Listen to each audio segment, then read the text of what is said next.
کون ہے عمر بن خطاب؟ یہ وہ عمر ہے جن کے بارے میں پیارے نبی نے کہا تھا لو کان نبی بعدی لکان عمر، اگر نبوت میرے بعد جاری رہتی تو عمر نبی ہوتے۔ اور یہ عمر، ایسے عمر کے خوف کا یہ عالم تھا۔ حذیفہ بن یمان سے آہستہ سے پوچھتے ہیں، آپ کو معلوم ہے حذیفہ بن یمان رازدار رسول تھے، صاحب السر تھے، پیارے نبی نے انہیں راز بتائے تھے۔ پیارے نبی نے حذیفہ بن یمان کو منافقین کون ہے وہ بتایا تھا، جو بات کہ آپ نے عام صحابہ کو نہیں بتائی تھی۔ حذیفہ بن یمان جانتے تھے کہ منافق کون کون ہے۔ عمر بن خطاب حذیفہ کے پاس جاتے ہیں، جا کر آہستہ سے پوچھتے ہیں، کہا کہ حذیفہ ذرا یہ بتاؤ منافقین کی جو فہرست اللہ کے نبی نے تمہیں بتائی ہے، کہیں اس فہرست میں عمر کا نام تو نہیں ہے؟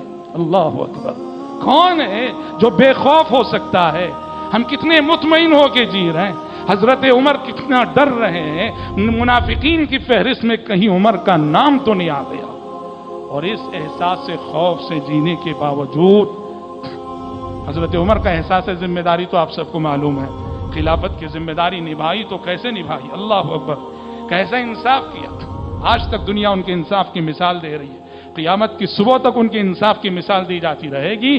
اور اس کے باوجود موت کے وقت یہ عالم ہے، لوگ جب انہیں بشارت دیتے ہیں امیر المومنین خوش ہو جائیے، آپ کی قربانیاں بہت ہیں، آپ کے کارنامے بہت ہیں اور آپ نے بہت کچھ کیا ہے، تو حضرت عمر فرماتے ہیں لوگوں کیا کہہ رہے ہو؟ میرا احساس تو یہ کہہ رہا ہے کہ اگر روز قیامت یہ اعلان ہو کہ عمر نے جو خلافت کی ذمہ داری نبھائی، اس ذمہ داری کے نبھانے میں عمر نہ اجر و ثواب کا مستحق ہے، نہ عذاب و عقاب کا مستحق ہے، تو میں سمجھوں گا کہ میرا بیڑا پار ہو گیا۔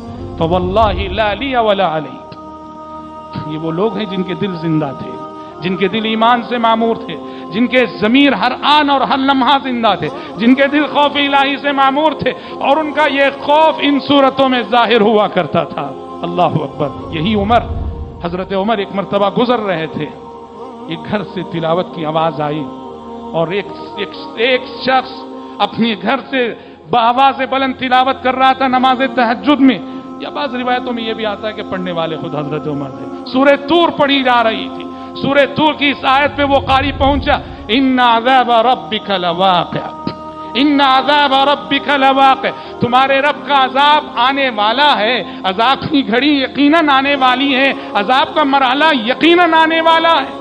اس آیت کا اتنا اثر لیا حضرت عمر نے، کھڑے ہو کر روتے رہے اور اتنا اثر قبول کیا، اس دن بیمار پڑ گئے، اور بیمار پڑے تو 1 مہینہ تک بیمار رہے، لوگ عیادت کرتے رہے حضرت عمر بن خطاب رضی اللہ عنہ۔ کہاں ہیں ہم لوگ ان سب نمونوں سے؟